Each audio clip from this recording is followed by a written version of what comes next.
Okay, welcome. Welcome to session number 190 of Kevin Reads A Course in Miracles. Today we will be beginning chapter 25. Chapter 25 is entitled The Justice of God. We'll do the introduction and we will do section number 1, Roman numeral 1, entitled The Link to Truth. Okay. Now in this introduction, I know we've spoken before about level 1 and level 2 comments. I think level 1 is when Jesus is speaking of the absolute reality of who you are. All right. For lack of a better term, we can call it heaven. Okay. It's the mind of God. It's that vast, spacious consciousness. All right. The abstract existence. All those things. All right. Now he's going to be talking about the justice of God. We're in most cultures you're brought up with, if there's a God in your culture, he's seeking some kind of justice, and that equals vengeance, usually. You got to pay for something you did, right? In the Course, the justice of God is that no one loses, no one gains, everyone gains, rather. No one loses, everyone gains. And you don't have to lose because I gain, because we all gain at the same time. Right? We all were thought into existence, and that was what we gained. Everything. All right? So let's just begin before I confuse everybody. Introduction. The Justice of God, introduction. My little kitty is walking around, that's why I'm looking at it. All right. The Christ in you inhabits not a body, yet he is in you. And thus it must be that you are not within a body. What is within you cannot be outside. And it is certain that you cannot be apart from what is at the very center of your life. What gives you life cannot be housed in death. No more can you. Christ is within a frame of holiness, whose only purpose is that he may be made manifest to those who know him not, that he may call to them. He may call to them to come to him and see him where they thought their bodies were. Then will their bodies melt away, that they may frame his holiness in them. All right. So, as I say, these are the level 1 statements that the Christ in you, all right, that memory of who you are and the reality of who you are does not inhabit a body. It's not in the body, right? So the Christ in you inhabits not a body, yet he is in you. Okay? So Jesus is always talking about your mind, the one mind, actually. Excuse me. And thus it must be that you are not within a body, because you are that. You are the Christ, right? Not this disguise that I have here, all right? Kevin is not the Christ. In my mind, there is the memory of my connection to God, all right? That is the Christ, okay?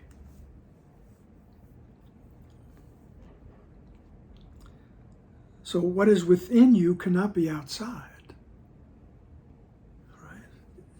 what is within you, what is in your mind, cannot be outside your mind. Okay? This is one of the themes of the Course, that ideas cannot leave their source. Right? You are an idea in the mind of God, which is the one mind. That idea cannot be outside that mind. Okay? And it is certain that you cannot be apart from what is at the very center of your life. Right? You can't be apart from that. Right? From the reality that you are the emanation of God. You are the Christ. What gives you life cannot be housed in death. All right? What gives us life is our connection to God in the one mind. And he said, so that cannot be housed in what gives you death, right? Which is the body, the ego thought system, the thought of separation. This is the epitome of the thought of separation. This is the ego's crowning glory, the body. And what gives you life cannot be housed in death. And he says, no more can you. So you're not housed in this body. This is not who you really are. All right? This is a disguise. This is a costume. All right? We are the players on the stage. All right? Strutting and fretting our hour upon the stage. Okay? And the Christ is within a frame of holiness, whose only purpose is that he be made manifest to those who know him not, right? That he may call to them to come to him and see him where they thought their bodies were. All right?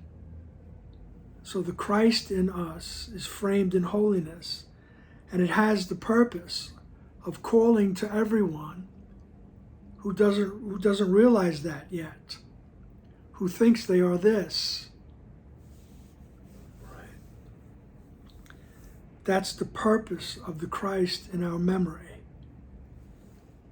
Right? Is to call to them to come to him and see him where they thought their bodies were. Right? And the purpose is to see the Christ, to see the innocence in everything, reflecting all the innocence back to you. Okay? And then the body will melt away, that they may frame his holiness in them. Right? The body would melt away, and then we just become part of that holiness. All right? Paragraph 2. No one who carries Christ in him can fail to recognize him everywhere, except in bodies. As long as he believes he is in a body, where he thinks he is, he cannot be. And so he carries him unknowingly and does not make him manifest. And thus he does not recognize him where he is. The Son of Man is not the risen Christ. Yet does the Son of God abide exactly where he is, and walks with him within his holiness, as plain to see as is his specialness set forth within his body. Right? The holiness is in the mind.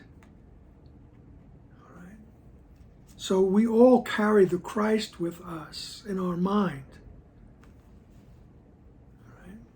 And he says, and sooner or later you will see that the face of Christ everywhere, the innocence.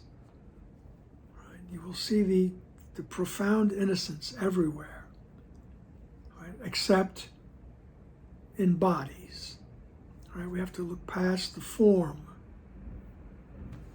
Right? As long as he believes he's in a body, right, where you think you are, you can't be.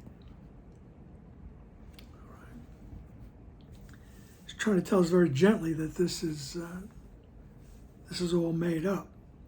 Right? This is a grand illusion, a grand hallucination. Right? But we need Jesus and Holy Spirit to let it melt away, to come out of it, so to speak. You can't just, profoundly stop and declare, I am the Christ, and and nothing bothers me, and you have to do it in conjunction with Holy Spirit and Jesus. You have to have your perceptions changed. All right? So as long as I perceive myself in a body, he says, where you think you are, you aren't. And so he carries, because I think I'm in this body, I carry the Christ unknowingly. And I don't make him manifest because I don't know he's there in my mind. And thus he does not recognize him where he is. I don't recognize the Christ where he is in my mind. The Son of Man is not the risen Christ. So the ego, in all its manifestations, said it's not the Christ. Okay. Yet does the Son of Man abide exactly where he is. All right. Yet, even though it's unbeknown to us, all right, we walk with the Christ. When we walk within the holiness, as plain to see as is his specialness set forth within his body. So just as easily as I could see my specialness, my thought of separation, manifested in solid flesh, so I think, and I could see everybody else is separate, and I could see their separate forms, and it's very easy to see that. Right? He says, but just as easily, as plain to see, all right, yet does the Son of God abide exactly where he is. The Son of God abides exactly where I am, where everyone is, in the mind. And it walks with us in holiness. All right? And he says, and it's as plain to see as is the specialness, the body. It's as plain to see as the body set, the specialness set forth within the body. Right? That holiness is in the mind. And he says you can see it. Right? You can become aware of it with my help, Jesus says. Okay? This is paragraph 3. The body needs no healing. But the mind that thinks it is a body is sick indeed. Right. And it is here that Christ sets forth the remedy. Right. So the sickness is in the mind, and the Christ in us sets forth the remedy in the mind.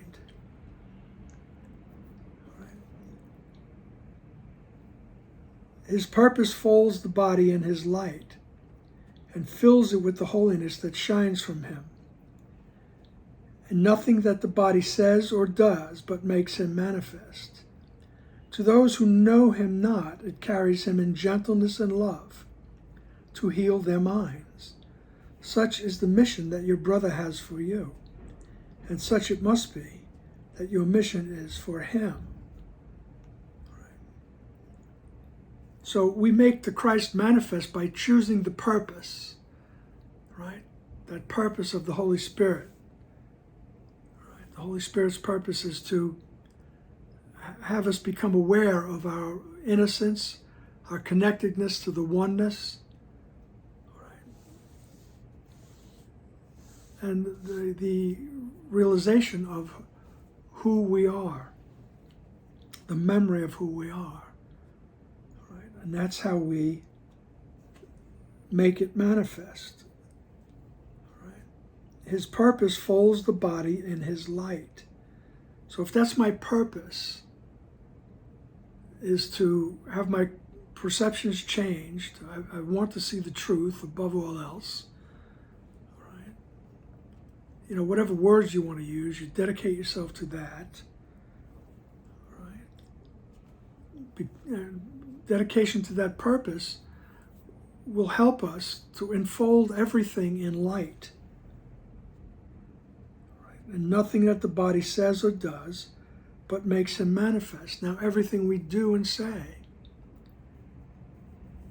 will make the Christ manifest in everybody's awareness. Right? It will manifest in the mind. Okay? And even though you see others, they might not change their behavior, right? They won't change their speech or whatever they do, right? But it's in the mind, it's in the bank for them, that manifestation of the Christ, right? His purpose folds the body in his light and fills it with the holiness that shines from him, and nothing that the body says or does but makes him manifest. Those who know him not, it carries him in to those who know him not, it carries him in gentleness and love, to heal their minds. Such is the mission of your brother, that your brother has for you, and such it must be that your mission is for him. So we carry the Christ with us, right, to heal the minds. Right? And we do that by practicing forgiveness.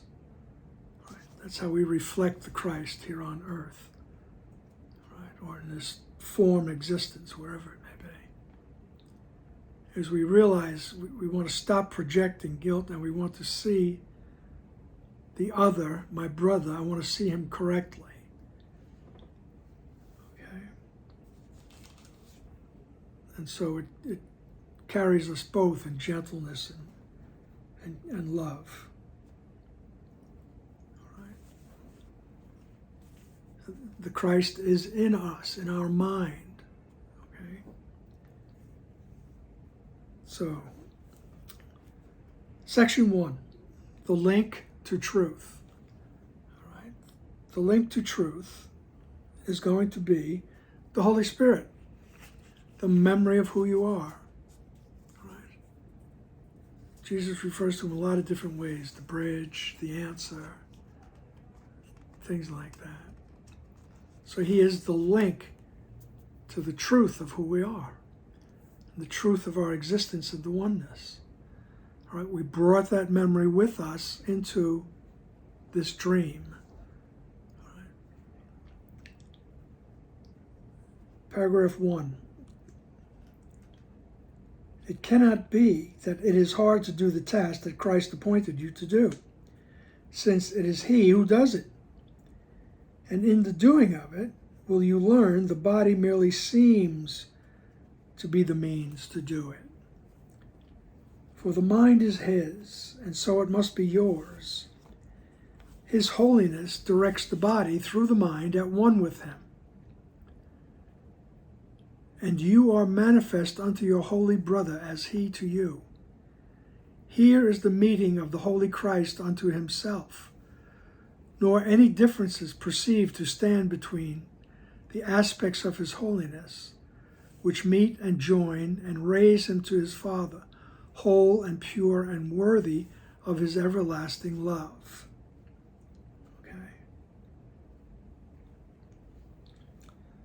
So it can't be, he says, it can't be hard what Jesus is asking us to do, which is forgive, all right? Because it's the Christ that does it, right? We don't do the forgiving. We're just willing to have our perceptions changed, all right? I'm willing to be wrong about this person. I'm willing to see past the craziness. I'm willing to see past it right to the truth, to the innocence, right? I'm just willing to see correctly. The Christ in us, the memory of who we are, the Holy Spirit, that does the correction. All right? So it cannot be hard to do the task that Christ appointed you to do, since it's He that does it. And in the doing of it, will you learn the body merely seems to be the means to do it. All right? So more and more as we progress on this pathway to the truth, to letting the truth arise in our mind, right, we realize that the body just seems to be involved, okay, until it is no longer necessary. All right? And nobody's coming to snatch your body away from you. All right? This is all, Jesus doesn't denigrate the power of our mind to choose. So everything is dependent on our choice. What is it you want to do? Right? If you want to choose the purpose of rejoining the oneness, then that's what you do. Right? And in the doing of it, will you learn that the body seems to be the means, for the mind is His, and so it must be yours. There is no separation. So the mind of the Christ is your mind. And His holiness directs the body through the mind at one with Him. Right? And we can reinforce that by practicing, going to the right mind, as we say, and asking, choose your words, whatever. Make up your own words, Help me to see the truth. What does love look like? All those things. One time somebody asked Dr. Wapnick, is there a certain prayer we could say? And he says, well, can you say help? All right. So when we're in a situation, can you say help? Which would mean I'm willing to see correctly. All right. Then the mind is at one with Him. And it will be directed and guided. His holiness directs the body through the mind that is at one with Him. And you are manifest unto your holy brother as he is to you. Right? And then by uniting with the Christ in us, the Christ in us is manifest to our brother, to the others. Right? And here is the meeting place of the Holy Christ unto Himself.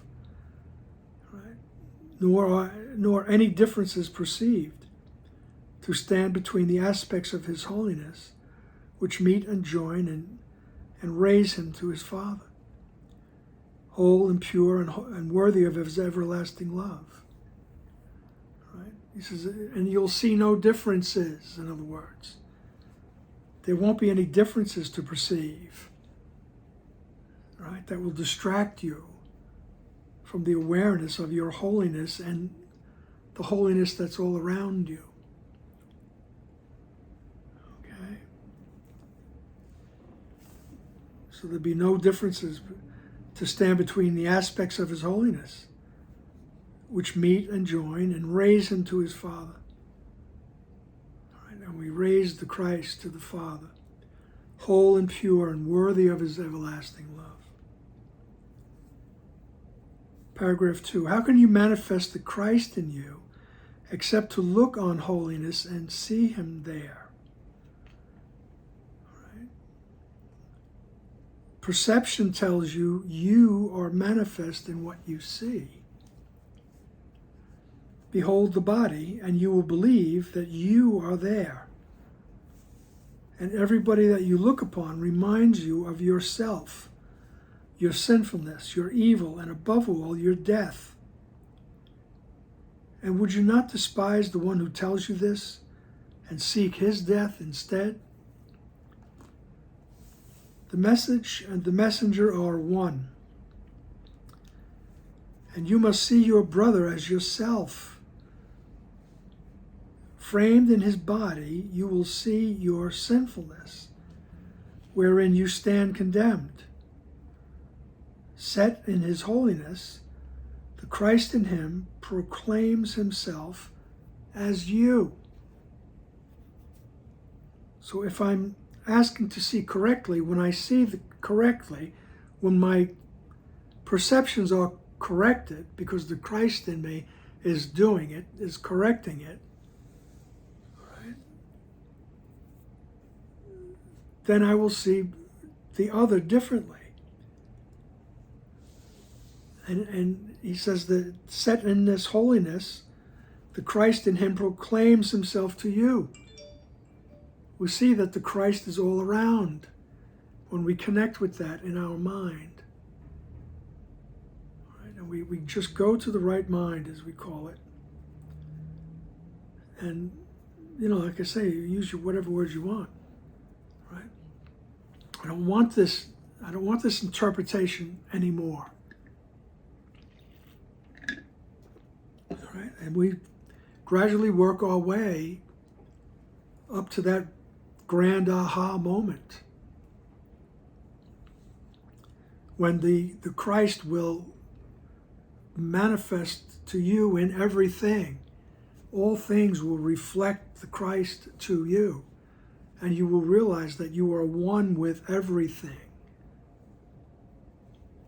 Okay. Paragraph 3. Perception is a choice. Perception is a choice of what you want yourself to be, the world you want to live in, and the state in which you think your mind will be content and satisfied. It chooses where you think your safety lies, at your decision. It reveals yourself to you as you would have you be. And always it is faithful to your purpose, from which it never separates, nor gives the slightest witness unto anything the purpose in your mind upholdeth not. Perception is a part of what it is your purpose to behold, for means and end are never separate, and thus you learn what seems to have a life apart has none. Okay.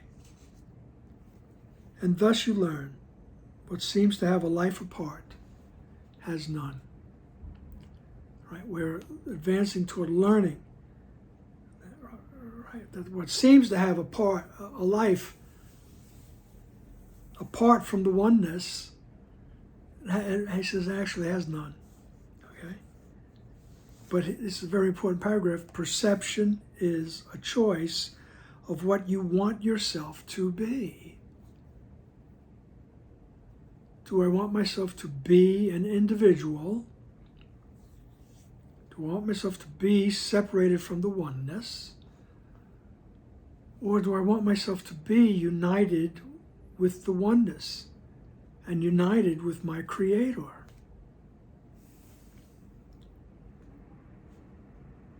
He says, that's your choice. He says, you choose the world you want to live in. Right? And you choose the state in which you think your mind will be content and satisfied. All right? If I choose that state of separation, that's what I must think. I'll be content and satisfied when I'm separated from the oneness. All right? When I'm an individual.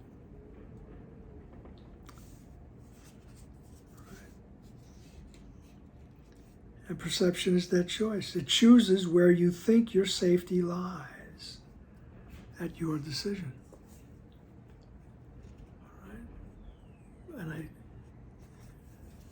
I choose to see myself as separate, then I have to run, because all of a sudden in that experience I have to project onto God. Now God is the one who's going to take back what I think I stole, okay, which is everything, right? Which means he's going to kill me,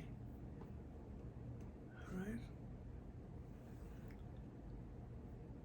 And it reveals yourself to you as you would have you be, and where you think your safety lies. So I think I'm safe from God by hiding in this, by hiding in this body, right? And just in case he appears, I'm ready to point out who's really guilty. I'm ready to project the guilt. Right? The ego will always counsel me. You know, if you're feeling guilty, just project it. Throw it onto somebody else. That will help you. And it never works. Right? I believe in the Garden of Eden, when they ate the apple, and then they hear God stomping through the forest or stomping through the garden, and they go, "Oh no, he's coming." He says they hid among the trees. They ran and they hid among the trees, which is basically what we did as the one son, having chosen to believe in separation. All of a sudden, there's that awareness, oh my God, I think I did something wrong, and if you did something wrong, right behind it is that feeling you're going to get punished for it. So what do? We leave, we run amongst the trees. We project out, we think we project out of the mind and miscreate the whole cosmos. Right? So I'm hiding in here. Right? But I'm in my mind. Jesus is trying to always get us to remember you have a mind, right? And it's split, so you want to heal that split mind. And he says, I'm there with you. All right, so come to me, I'm in your mind. Come to me, I will help you. All right. He says at one point, if you want to change your mind, I will help you. And then he adds, if not, I'll wait. I'll wait. I'll wait for you to change your mind. All right. So perception reveals to you as you would have you be, and always is it faithful to your purpose. So my perception is always latched on to my purpose. What is my purpose? To prove I'm separated from God. So my perception is going to help me prove that I'm separated from God. I'm going to see, guilty people all over the place. I'm going to see things that are doing things to me to make me, unhappy or angry or whatever. Things are going to push my buttons. Right? But it's only because my perception is loyal to what my purpose is. If I change my purpose and I want only peace of mind, I want only oneness, right? I want to realize the Christ in me, my perception will help me until I don't need perception anymore,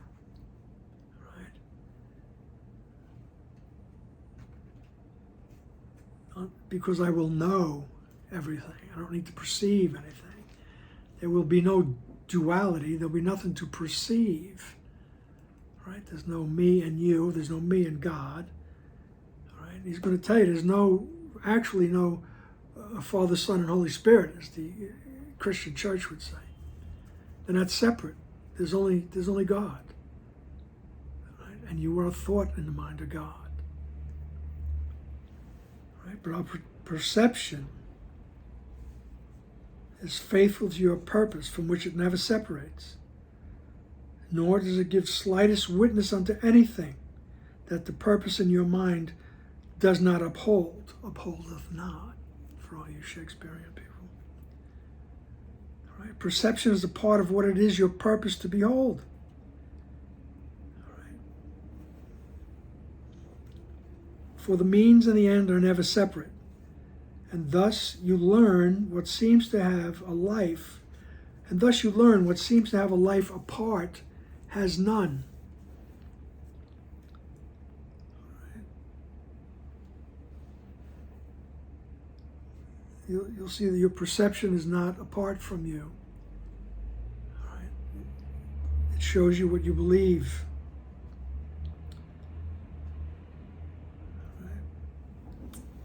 And he says, and because we know this, we can change our purpose. All right? And then we will learn that what seems to have a life apart from the oneness, from God, from heaven, however you want to say it, what seems to be apart from that, it says it doesn't happen. What seems to have a life apart from it, it has none. Right? And try not to let it scare you, because as Ken would say, nobody goes poof. Right? Jesus does not come in, the Holy Spirit does not come in, all right, and say, okay, playtime is over, let's go. We're going to switch your mind back to the truth.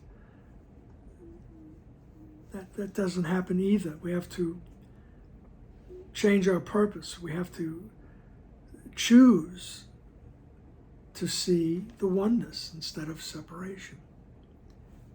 We have to choose to see the truth.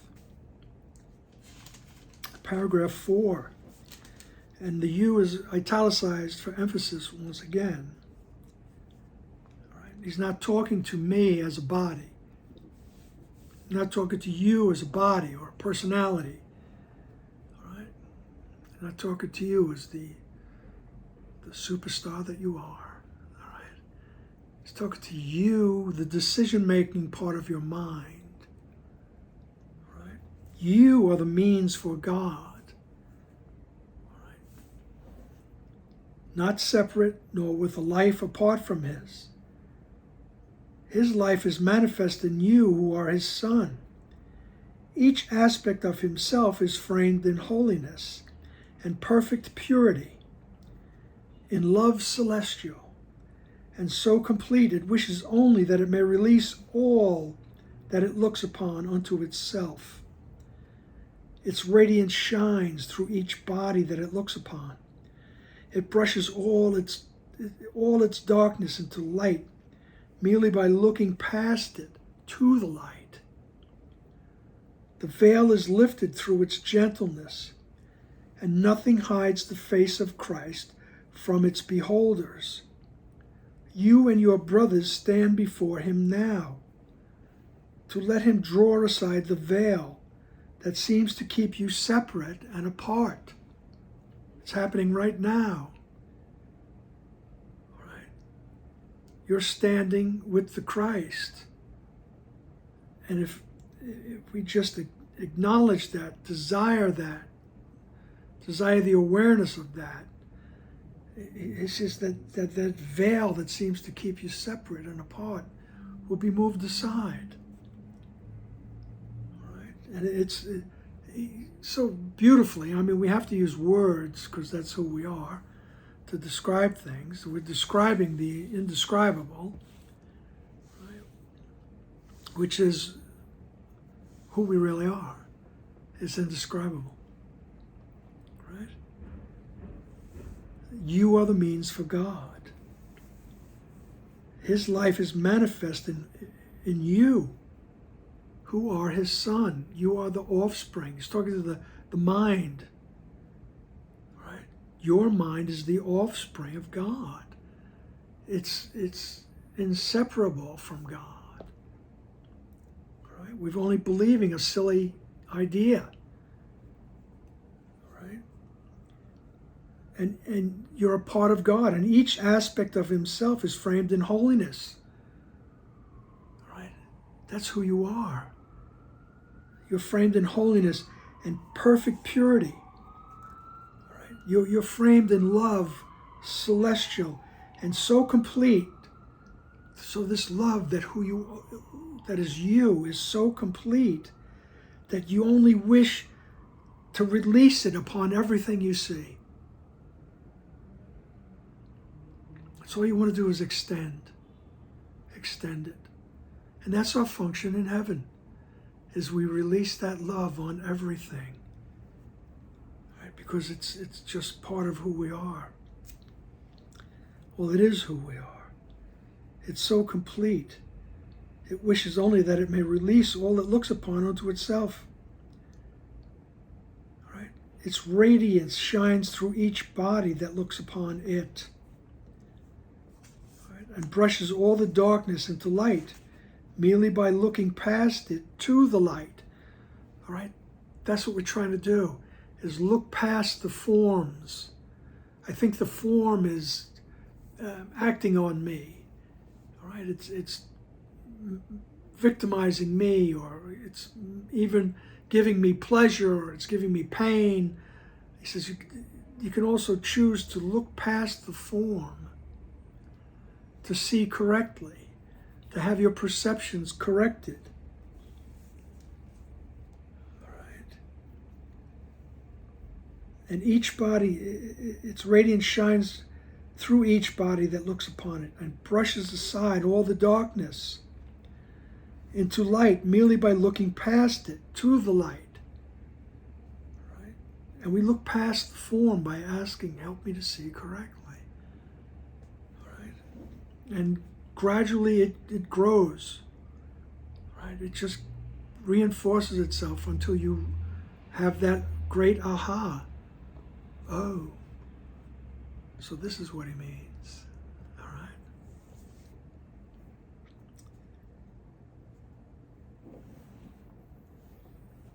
So,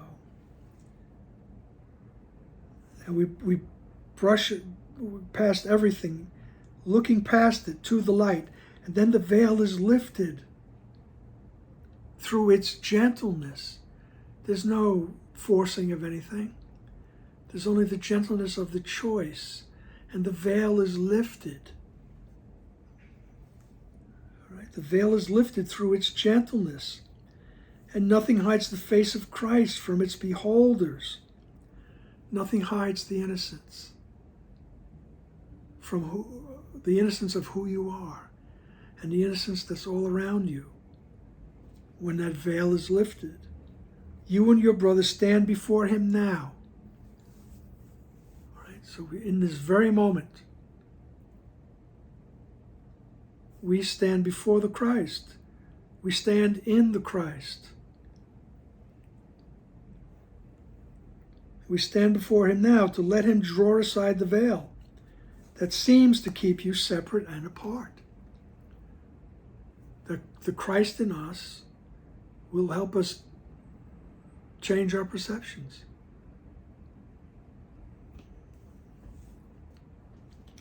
Paragraph 5. He's going to tell us what we do believe. He says, since you believe that you are separate, heaven presents itself to you as separate too.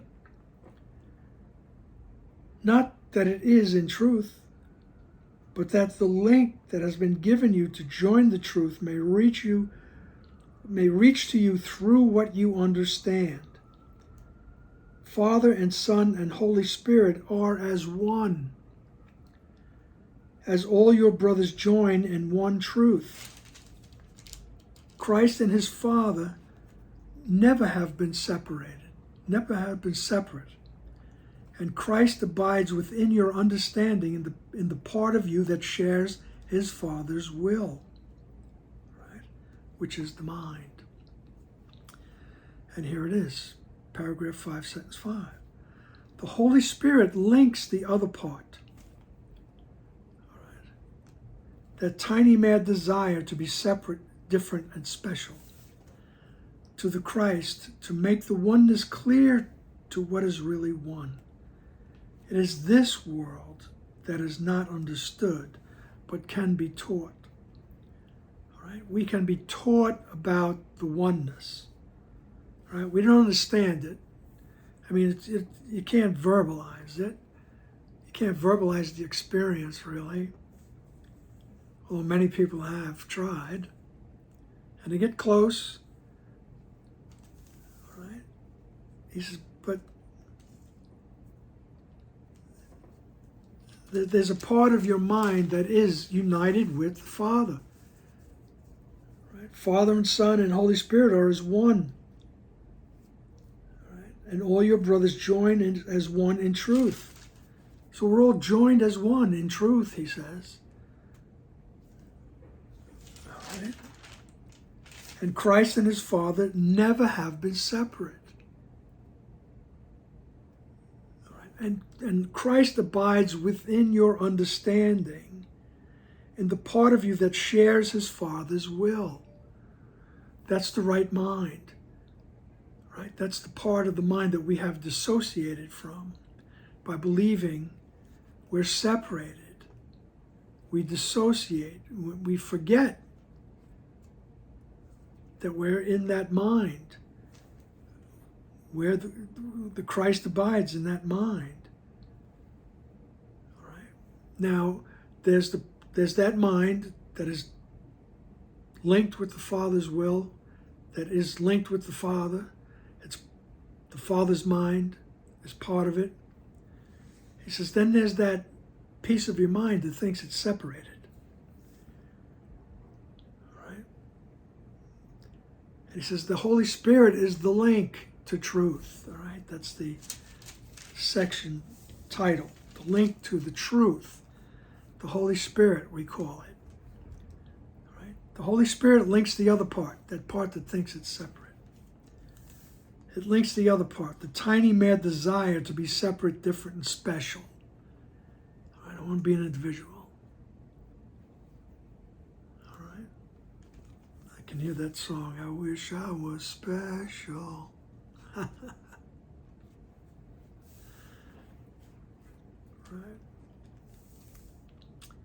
So the Holy Spirit links that part of the mind, right, that thinks it's separate, to the part of the mind that is never separate. Right? That part of the mind that knows who it is, all right, and knows where it is. All right? So the Holy Spirit links the other part, the tiny mad desire to be separate, different, and special. It links it to the Christ to make the oneness clear to what is really one. All right? He says, in this world, this is not understood. Right? In this experience, it's really not understood about to make the oneness clear to what is really one. To make the oneness clear to you. He says, in this world, you can't understand it, but it can be taught. Right? We can teach you. Right? We can teach you who you really are. Paragraph 6. So the Holy Spirit is that tool, that link. Right? The Holy Spirit is the memory of who you are that we took with us into the dream. And it helps us to connect with who we really are. And it'll speak in the language we understand. Paragraph 6. The Holy Spirit serves Christ's purpose in your mind so that the aim of specialness can be corrected. And it can be corrected where the error lies, in the mind. Because his purpose still is one with both the Father and the Son, he knows the will of God and what you really will. But this is understood by mind perceived as one, aware that it is one, and so experienced. It is the Holy Spirit's function to teach you how this oneness is experienced. Right? What you must do that it can be experienced, and where you should go to do it. Right? All we really need to do is desire that connection, to desire that memory to rise up in our mind. In other words, we're changing the purpose of our existence. We're changing it from proving that we're separate to realizing we're not separate. We're realizing the oneness. All right? The Holy Spirit's function is to teach us how the oneness is experienced. All right? And the Holy Spirit is going to show us what you must do. All right? Just let the Holy Spirit guide you.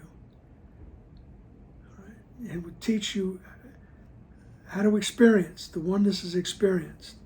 What you must do that it can be experienced, and where you should go to do it. Okay? So what you must do that the oneness can be experienced is forgive, which is take back your projections and ask to have them corrected. All right? And where do you go to do this? Right? You go to the other.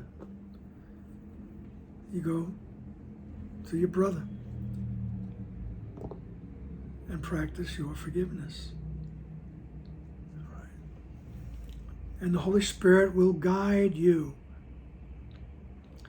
Jesus often tells us, don't worry about how it's done and don't worry about doing it. Just have the desire. All right, I can almost hear my sister's voice when I said that. She's definitely got a Queens accent. Queens, New York. Paragraph 7. All this takes note of time and place as if they were discrete.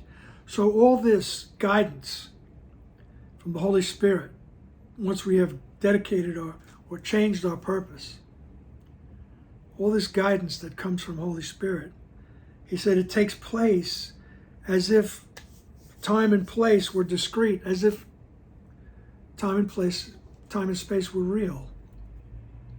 Right? For while you think that part of you is separate, the concepts of a oneness joined as one is meaningless. So while I think I'm separate, just the concept of oneness joined as one is what? It sounds cool, but do I understand it? Do I experience it? No. All right, so the Holy Spirit guides us. And he starts from where we are, right? As if time and place are discrete, as if they're separate, as if they exist. All right? For while you think that part of you is separate, the concept of oneness joined as one is meaningless. It is apparent that a mind so split could never be the teacher of oneness, which unites all things within itself. And so what is within the mind and does unite all things together must be its teacher. Yet must it use the language that this mind can understand in the condition in which it thinks it is.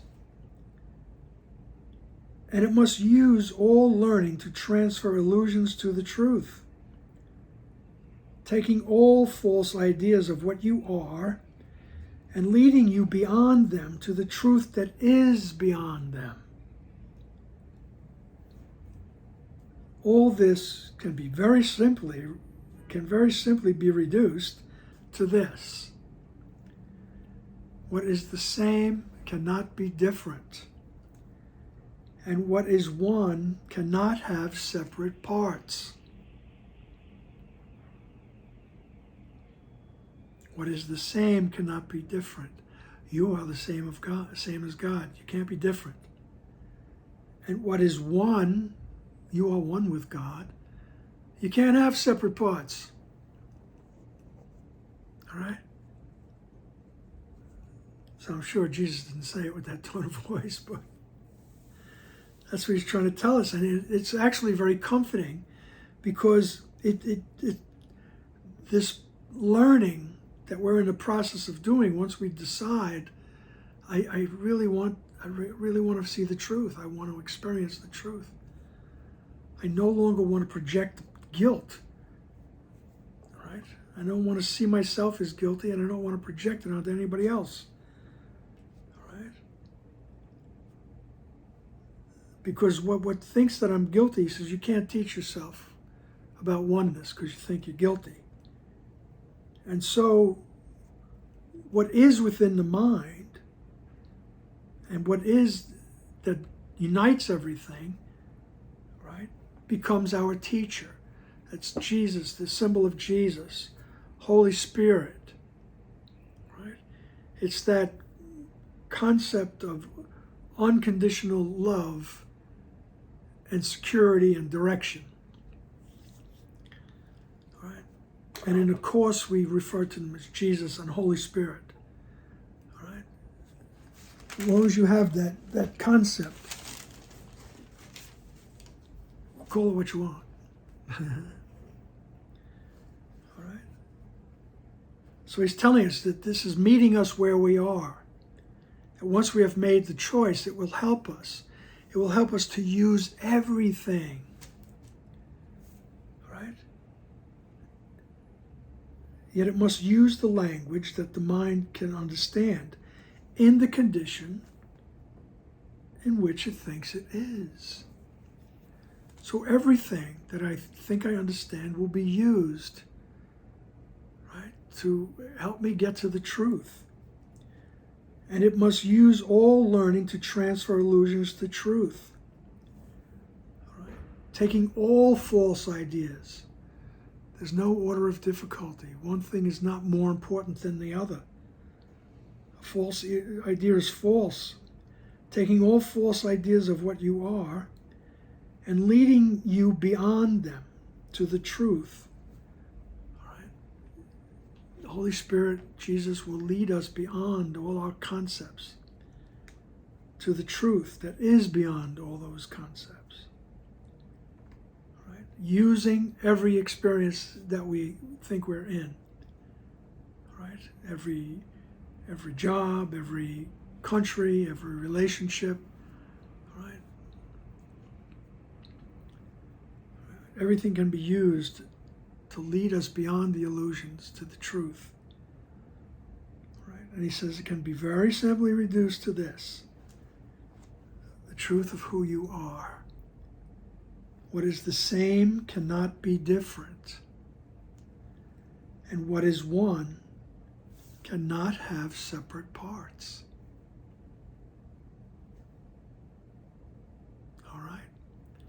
And I will leave you with that quasi-koan. All righty then, until we meet again. Bye.